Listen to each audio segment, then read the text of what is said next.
સૌથી મોટા સમાચાર સ્થાનિક સ્વરાજ્યની ચૂંટણી પાટીલની અધ્યક્ષતામાં લડાશે ભાજપના નવા પ્રદેશ અધ્યક્ષની વરણી ઉત્તરાયણ બાદ થશે ભાજપના તમામ જિલ્લા પ્રમુખ અને મંડળ પ્રમુખ અંગે મંથન થશે આવતીકાલે કમલમમાં પાટીલની અધ્યક્ષતામાં બેઠક સંસદ સત્ર વચ્ચે સીઆર પાટીલ ગુજરાતમાં મહત્વની બેઠક કરશે સ્થાનિક સ્વરાજ્યની ચૂંટણીને પાટીલ ફરીથી મોરચો સંભાળશે તો ગુજરાતના રાજકારણના મોટા સમાચાર આપણે જણાવી દઈએ કે વાવ વિધાનસભા બેઠકની પેટા ચૂંટણી હતી ત્યારે સંગઠનમાં ફેરફારના પાટીલે સંકેત આપ્યા હતા સ્થાનિક સ્વરાજ્યની ચૂંટણી હવે પાટીલની અધ્યક્ષતામાં લડાશે ભાજપના નવા પ્રદેશ અધ્યક્ષની વરણી ઉત્તરાયણ બાદ થશે ભાજપના તમામ જિલ્લા પ્રમુખ અને મંડળ પ્રમુખ અંગે મંથન થશે તો આવતીકાલે કમલમમાં પાટીલની અધ્યક્ષતામાં એક બેઠકનું પણ આયોજન કરવામાં આવ્યું છે વધુ માહિતી મેળવીએ આપણી સાથે આ જ મુદ્દે ઝી 24 કલાકના એડિટર દીક્ષિત સોની જોડાયા છે જી દીક્ષિતજી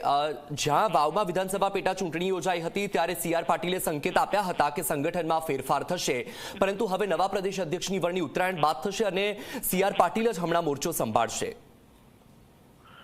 વત્સલ સૂત્રો તરફથી આ માહિતી મળી રહી છે અને સૂત્રો તરફથી જે માહિતી મળી રહી છે તે પ્રમાણે અત્યારે એવું લાગી રહ્યું છે જી ભલે સીઆર પાટીલે અહીંયા આગળ એક બેઠકમાં આ પ્રકારના સંકેતો આપ્યા હોય પરંતુ અત્યારની જે પરિસ્થિતિ છે પરિસ્થિતિને જોતા લાગે છે કે કમૂરતા પહેલા એટલે કે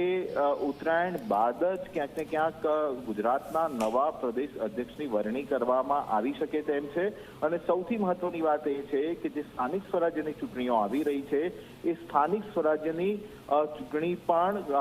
ક્યાંક ને ક્યાંક સીઆર પાટીલની અધ્યક્ષતામાં લડાવવામાં આવશે અને એનું જે સુકાન છે એ સીઆર પાટીલ જ સંભાળશે એવું અત્યારે સ્પષ્ટપણે લાગી રહ્યું છે વાત રહી આવતીકાલની કમલમ ખાતે યોજાનારી બેઠકની તો એમાં મંડળ પ્રમુખોથી માંડીને જે આખું માળખું તૈયાર કરવાનું છે એ માળખા અંગેની અત્યારે તૈયારી કરવામાં આવશે એની ચર્ચા વિચારણા કરવામાં આવશે પરંતુ સૌથી મોટો મુદ્દો સૌથી મોટી ચર્ચા જે ચાલી રહી હતી કે ટૂંક સમયમાં ગુજરાત પ્રદેશ અધ્યક્ષની વરણી કરવામાં આવી શકે છે સૂત્રો તરફથી મળી રહેલી માહિતી પ્રમાણે ઉત્તરાયણ બાદ જ સંગઠનમાં મોટા પાયે ફેરફાર થઈ શકે છે અને ખાસ કરીને પ્રદેશ અધ્યક્ષની વરણી કરવામાં આવશે ઉત્તરાયણ પછી અને સ્થાનિક સ્વરાજ્યની જે ચૂંટણી છે એ સીઆર પાટીલની અધ્યક્ષતામાં જ લડવામાં આવશે એવું સૂત્રો કહી રહ્યા છે બિલકુલ દીક્ષિતજી આવતીકાલે બેઠકનું આયોજન કરવામાં આવી રહ્યું છે નામ ભલે પછીથી જાહેર થાય પણ નવા પ્રદેશ અધ્યક્ષની વરણી માટેનું નામ કાલે કંઈ નક્કી થઈ શકે ખરું કાલે બેઠક પણ છે બિલકુલ એવી કોઈ જ ચર્ચા આવતીકાલની બેઠકમાં નથી થવાની વત્સલ નવા પ્રદેશ અધ્યક્ષ અંગેની આ બેઠક જ નથી નવા પ્રદેશ અધ્યક્ષ કોણ હશે એ અંગેની ચર્ચા વિચારણા અત્યારે સ્થાને છે ઉત્તરાયણ બાદ જ એ નક્કી થઈ શકે છે ઘણી બધી વાતો અત્યારે તમે જાણો છો એ પ્રમાણે વત્સલ આવી રહી છે કે ઓબીસી સમાજમાંથી અધ્યક્ષતા અપાઈ શકે છે અથવા તો ઉત્તર ગુજરાતને પ્રતિનિધિત્વ મળી શકે છે પ્રદેશ પ્રમુખ તરીકે આ તમામ વાતો અત્યારે ચાલી રહી છે પરંતુ હાલના સૌથી મોટા સમાચાર વત્સલ એ કહી શકાય કે સ્થાનિક સ્વરાજ્યની ચૂંટણી છે એ પહેલા પ્રદેશ અધ્યક્ષની વરણી કરવામાં નહીં આવે સીઆર પાટીલની અધ્યક્ષતામાં જ સ્થાનિક સ્વરાજ્યની ચૂંટણી લડવામાં આવશે અને ઉત્તરાયણ પછી એટલે કે કમૂરતા પછી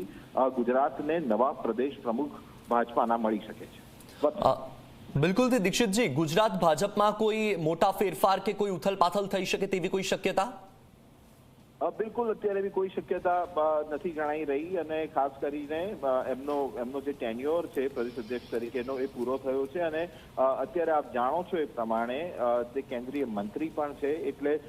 એમની પાસે અને સાંસદ પણ છે નવસારી એટલે ત્રણ મહત્વના હોદ્દાઓ છે જેના કારણે નૈતિકતાના ધોરણે એમને ખાસ કરીને એ વાત કરી હતી કે એ પોતે હવે પ્રદેશ અધ્યક્ષ પદ છોડવા માંગે છે પરંતુ અત્યારની પરિસ્થિતિ પ્રમાણે જે રીતે સ્થાનિક સ્વરાજ્યની ચૂંટણી માથે છે એને જોતા એવું લાગી રહ્યું છે કે એમની અધ્યક્ષતામાં જ આ ચૂંટણી લડવામાં આવશે અને પ્રદેશ અધ્યક્ષની વરણી જે છે એ ઉત્તરાયણ પછી કરવામાં આવે તેવું અત્યારે લાગી રહ્યું છે બિલકુલ દીક્ષિતજી માહિતી સાથે જોડાવા બદલ આપનો આભાર તો ગુજરાતના રાજકારણના આ સૌથી મોટા સમાચાર સૂત્રો પાસેથી વિગત મળી રહી છે કે હાલમાં સીઆર પાટીલ જ અધ્યક્ષ સ્થાન સંભાળશે અને તેમની અધ્યક્ષતામાં જ સ્થાનિક સ્વરાજની ચૂંટણી પણ લડાય તેવી પૂરેપૂરી શક્યતા છે. એક તરફ વાવ વિધાનસભાની પેટા ચૂંટણી યોજાઈ ત્યારે સી.આર. પાટીલે સંકેત આપ્યા હતા સંગઠનમાં ફેરફારના અને તેને લઈને જ ચર્ચાઓ તેજ થઈ હતી કે નવા પ્રદેશ અધ્યક્ષની વરણી કરવામાં આવશે, પરંતુ નવા પ્રદેશ અધ્યક્ષની વરણી ઉત્તરાયણ બાદ થઈ શકે છે. તો આવતીકાલે જે બેઠકનું આયોજન કરવામાં આવ્યું છે તે બેઠકમાં પણ નવા પ્રદેશ અધ્યક્ષની વરણીને લઈને કોઈ ચર્ચા થાય તેવી કોઈ અત્યારે શક્યતા જોવા નથી મળી રહી. આવતીકાલની બેઠકમાં કેટલીક મહત્વની ચર્ચાઓ થઈ શકે છે, પરંતુ સ્થાનિક સ્વરાજની ચૂંટણીના લક્ષ્યમાં સ્થાનિક સ્વરાજની ચૂંટણીના પરિપ્રેક્ષ્યમાં ચર્ચા થઈ શકે છે. તો ગુજરાતની રાજનીતિના ઝી 24 કલાક પાસે આ સૌથી મોટા સમાચાર સૂત્રો પાસેથી આ વિગત મળી છે.